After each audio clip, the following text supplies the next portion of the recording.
So, do you know the slowest person, unbelievably, out of our 20 years? No. So with, I believe it's 7.5 seconds is Alex Magos, which, considering he's one of the world's strongest climbers, strongest fingers in the world probably, he's actually the slowest speed competitor in terms of PBs. That's qualified for the Olympics. That's qualified for the Olympics, yeah, not ever existing.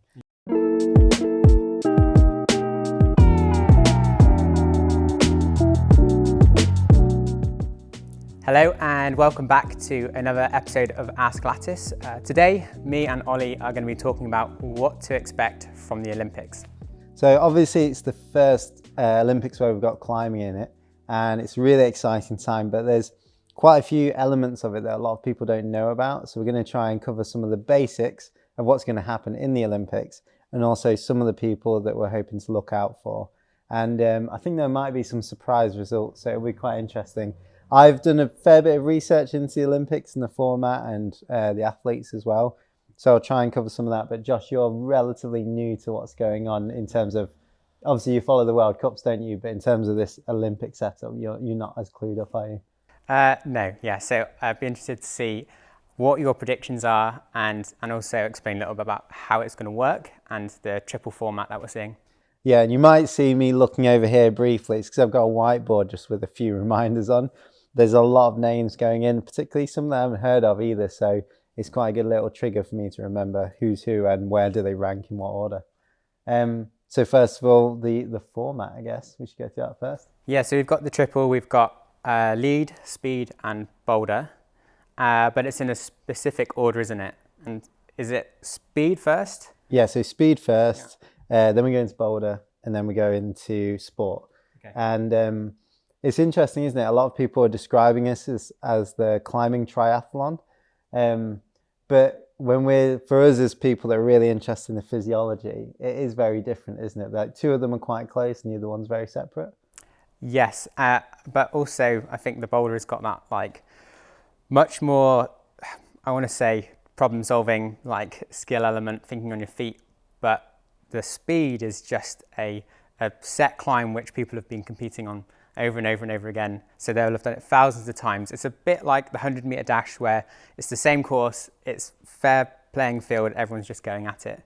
So this is kind of different to what we normally see as climbers, right? Yeah, and I think for us as well, what we mostly train people in, we do take into that problem-solving element, and you might even notice what's been put forward for the Paris 2024 Olympics of speed and boulder being separate, speed and then lead and boulder being separate. And those two disciplines are very problem-solving, and like Josh said, is about trying to overcome some mental challenges in terms of figuring out the problem and the beta, and also trying to have the physicality of that. And then speed is execution of a already known climb, so that you've practiced it and you're executing on the day like a 100-meter sprint. So yeah, it is speed first, and I guess the way that it's going to run is we've got qualifiers for the men on the third, and then the women on the fourth, and then that's out of 20 climbers on each of those categories, so each of those sexes. And then we've got on the fifth and on the sixth, we've got the same order, so men on the fifth, women on the sixth, and that's 6 men, 6 women in the final. So they're going to repeat speed, boulder and lead once more to make sure that they're going to be getting the overall results. So the difference here to the World Cup, if you follow the World Cup, is we're not having a semi-finals. There's 2 rounds. The first round you go through is qualification for the finals, and then straight into the finals. Exactly. So it goes from 20 to 6 in one cut. Exactly, and we're going to use the same scoring system on both of those. So have you heard of the scoring system yet? I know you accrue a certain amount of points for where you place in that event, and is it the less points you get, the better? You want to go through with as little points? Yeah, exactly. So like I said, qualifiers, you got 20 women, 20 men, and pretty much your podium position is your point, and then what you're going to do is times that across the 3 disciplines. So if I was to get first in speed, first in boulder, and then first in in sport, that's going to be a score of 1. So that's your perfect score, effectively. That's what everyone's after. But if you score fifth first and second, you're going to get a score of 10, a position of 10. So the way it is, you multiply each of your positions across that, and that is the same in the qualifiers and the final. So do you kind of see the obvious tactics here maybe on like how you can do well?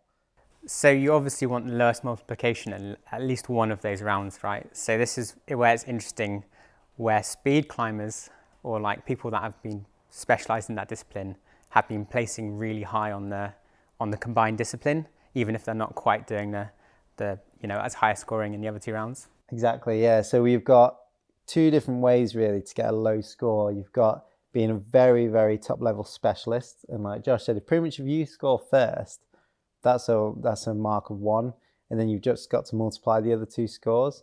Or if you score in the sort of the podium positions, you've already got a low score there, so you can specialize loads, and that's why we've seen some speed climbers get through really well on these combined formats.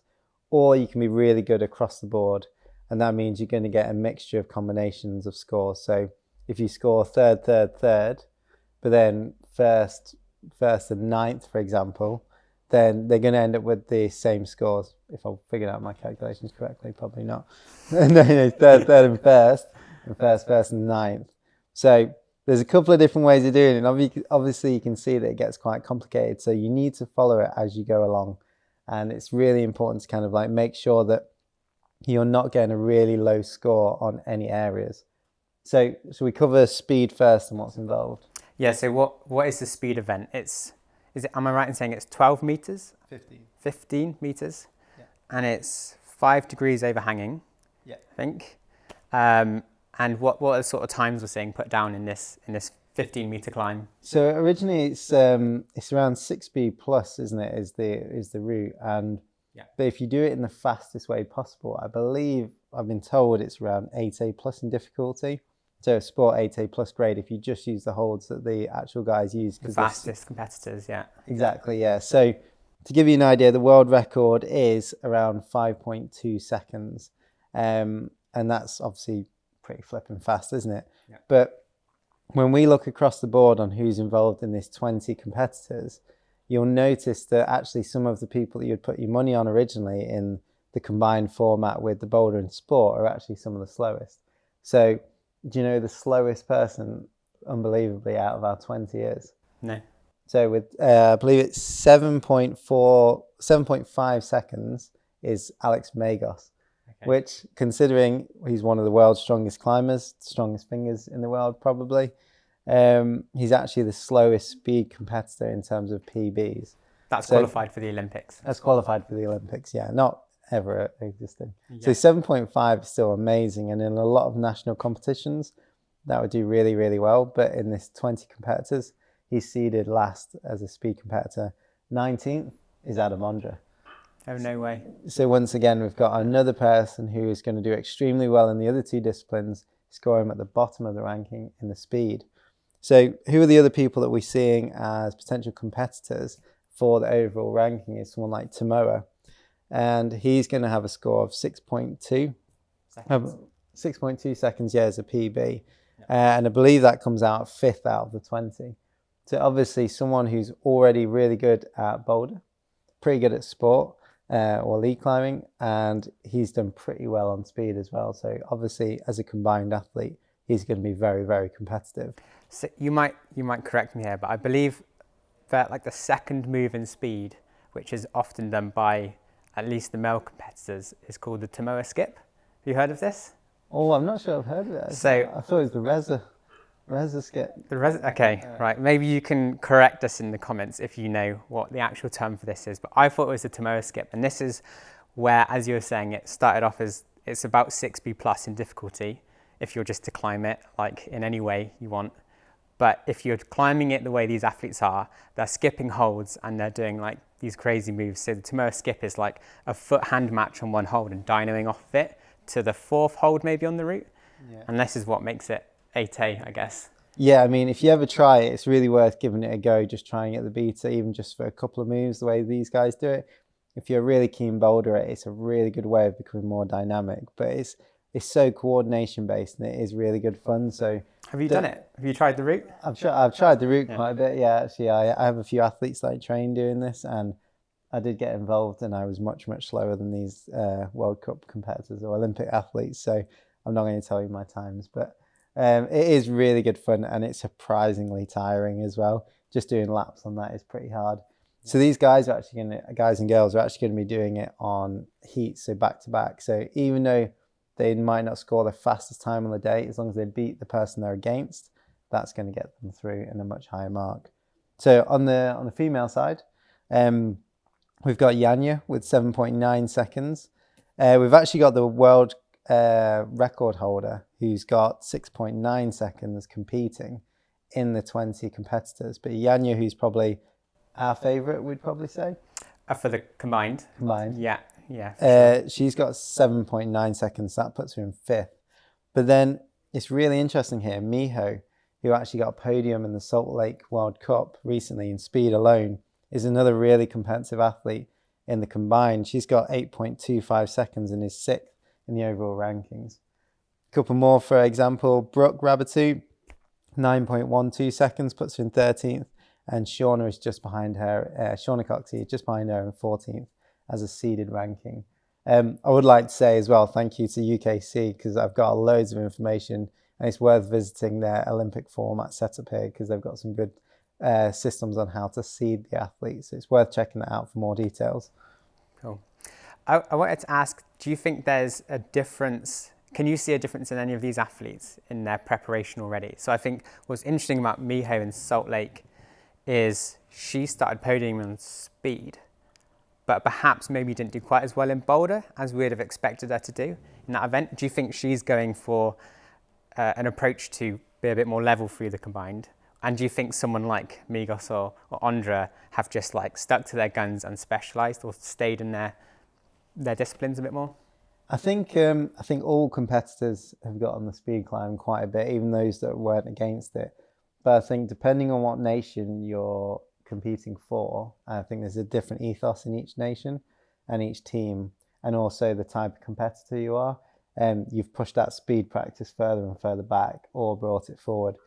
I'd say, like you say, a lot of the Japanese athletes have really got on board this earlier on, done a lot more speed climbing, and I think a lot of the European athletes have pushed it back. The Americans, you might have seen in the recent World Cups, have put in a really concerted effort in the last year to 2 years to create a really good team atmosphere and do a lot of discrete training, a lot of competition preparation. So I actually think that they're going to be far more competitive than we might have thought around 2 years ago for the overall positions as well. So yeah, I think depending on the athlete and depending on the nation, we're going to see different preparation for that speed versus specialization. Yeah. I think Brooke's an interesting example of doing really well in lead climbing in the past few World Cups. So it'll be interesting to see how she gets on. Yeah, exactly. So Boulder next. So Bouldering is the next part of the competition. Normal final format, 4 minutes per problem. And we're going to be looking at extremely difficult to figure out, very droppable climbs. And I think one thing that's quite interesting for people at home is to be like seeing these difficulties of climbs. But the bit I always personally find interesting, and what Josh alluded to, is all of these competitors, or most of these competitors, will be able to climb each of these climbs if they were given unlimited time and without an audience watching. So they're actually not that difficult for these athletes, but the difficulty is trying to do it in a few amount of attempts as possible and trying to do it in that time limit. Yeah, it's going to be a lot of pressure. And I thought this was interesting. Have you seen the skateboarding so far? I haven't actually. No. So they competed the other day. They're one of the first sort of days of the Olympics, and I think it is Niger who was touted as the best skateboarder. He was expected to just go in and crush it, and he didn't even podium, and he kind of like messed up in the day, and it all flipped around. So we might see the same thing happening with some of these climbers, just because they might been on the world podium in the Olympics. It's quite a big thing. So skateboarding is also a new event this year. It wasn't in the Olympics before. The same thing's just happened to climbing. So maybe we'll see people, even in their preferred events, just succumbing to the pressure. Yeah, and I think you'll see loads of those individual characteristics of people that are far more relaxed, doing well, and maybe some of those people that are more underdogs in the situation actually coming forward. And I think we've seen in some of those recent World Cups, it all comes down to the setting at the end of the day. The setting might be a bit easy, and therefore it's a flash competition. So that means whenever the coaches or athletes talk about a flash competition, it means pretty much whoever's flashing the problems is going to be winning. And as soon as you start dropping, you're going to be going down to the podium and then off the podium. And it's all about attempts more than anything else, because the problems are easy enough for everyone to do. If it becomes more of a challenging competition, the problems are much harder.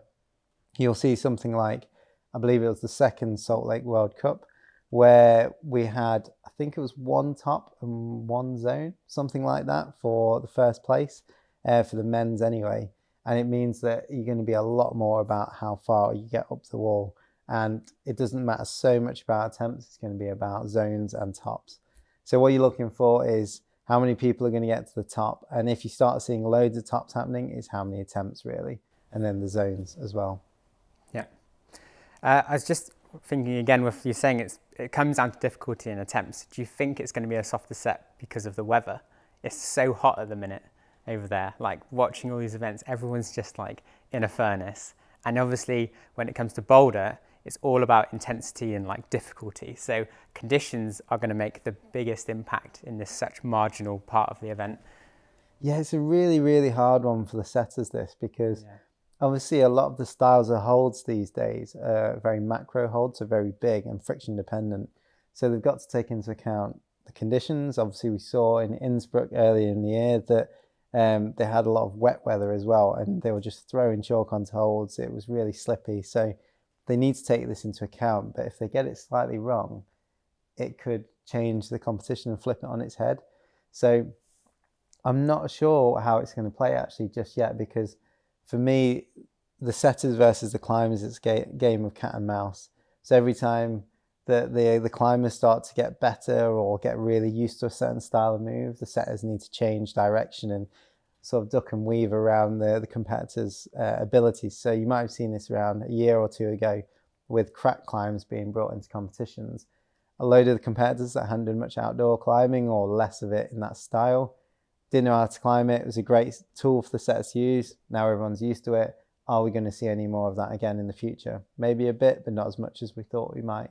So with the style of climbs and the holds being used, those conditions are going to play a massive role. So they might have had an idea about what type of moves they want to do, that I'm sure they've already been practicing for months and maybe even a year on that wall.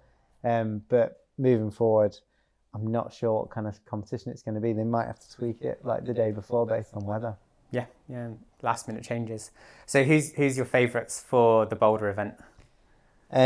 So favourites for the bouldering event, I'm going to say for the men, I'm going to have to put up Andra and Samoa up there. Yeah, those are my two.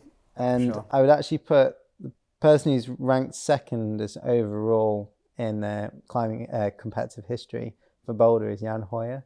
So I'm going to throw him into the mix for one of the better ones in the bouldering actually, because I think on his day he is one of the better competitors. I think Jakob's obviously very good and very consistent, but one of the most experienced probably coming into it. Yeah, but I think in the boulder he might not be someone quite up there, and not in this competition anyway. I think we can see him getting frustrated in some competitions. I've definitely seen that personality come through.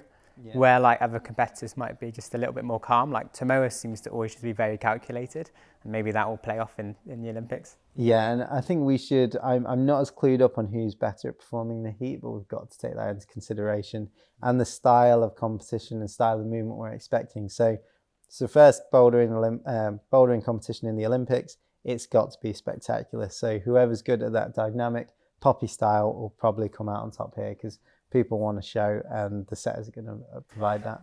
And I mean, you've got like Andra, who's probably not the best at that dynamic coordination style, but then Tomoa's, that's his bag, isn't it? That's what he's really good at. Yeah. So, yeah. And then I think in the females competition, Janja is obvious favourite for me. I think she's consistent. She's always performing at a high standard. And to be honest, I think a higher standard than the rest of the field still. I'm going to give Brooke sort of a good shout out there, because I think she's progressing really, really well.